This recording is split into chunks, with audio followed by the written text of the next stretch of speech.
अरे गरमी से देह मोर जरेला आ चिमनी के जई से बरेला। आ गरमी से देह मोर जरेला आ चिमनी के जई से बरेला। आ छोड़ी गुजरात राजा चलिया हाली हो चलिया हाली।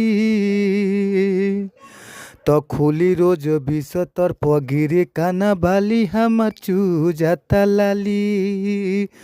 तो खुली रोज बिस्तर पर गिरे काना बाली हमर चूजाता लाली।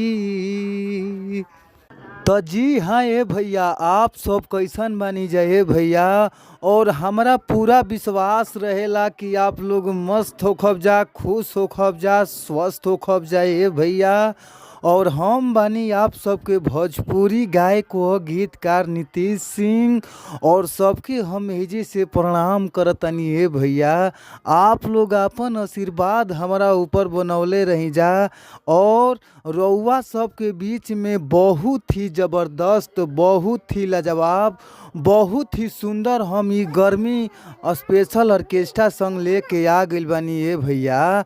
तो भैया हो, आशा ना बल्कि विश्वास बा कि अगर इस सॉन्ग के, अगर इस गाना के रउआ सब अच्छा से म्यूजिक बनवा के, अगर रउआ सब अच्छा से स्टूडियो में रिकॉर्ड कर देतानी, तो हमारा पूरा भरोसा बा ये भैया कि सॉन्ग आप लोग के बीच में ज़रूर बाजी ए भैया।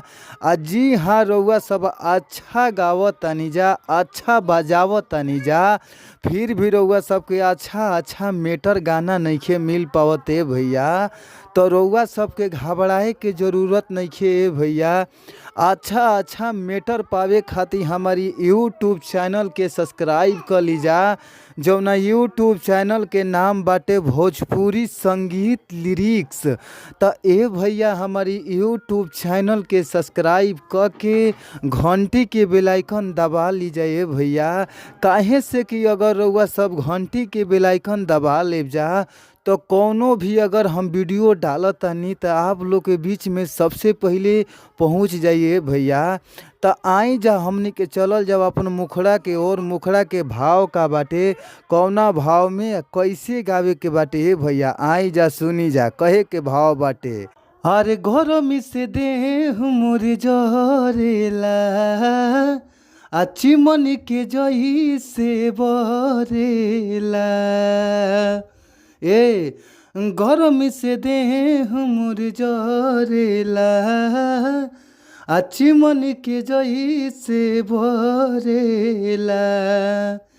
आ छोड़ी गुजरात राजा चलिया वो दिल्ली हो चलिया वो दिल्ली। तो खुली रोज बिस्तर पर गिरे काना भाली हमार चूजाता लाली। तो खुली रोज बिस्तर पर गिरे काना भाली हमार चूजाता लाली। तो ए भैया, अगर इस सॉन्ग रउआ सबके अच्छा लागता, मस्त लागता ए भैया, तो ये फुल सॉन्ग लेवे खातिर हमार नंबर पर संपर्क करी जा। हमार नंबर बाटे 98 350 77 203। एक बार और हमार नंबर नोट कर लीजिए भैया, 98 350 77 203। तो आप लोग ये नंबर पर कॉल करी जा।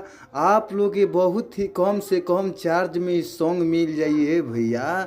तब तक फिर मिलल जी अगला वीडियो में। Thank you, bye bye, so much, धन्यवाद, लव यू।